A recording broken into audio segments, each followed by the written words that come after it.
Late September.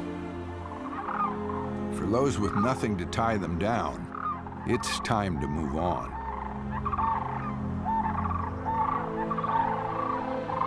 As winter closes in, 400 million birds take to the skies over the heartland and head south.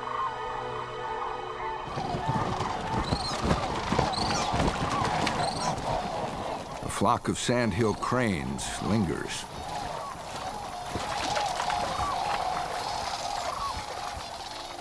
But they can't delay much longer. The first snowfall is a warning.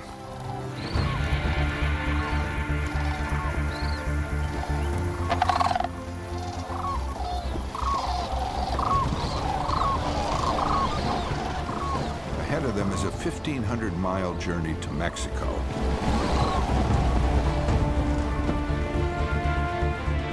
It's the final phase in the mass evacuation of the prairie.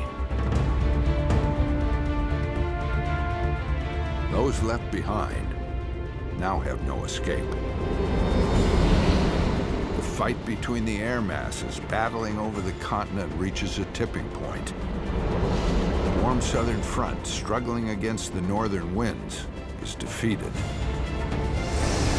Icy polar air now rushes down the open prairie. Only the strong will survive.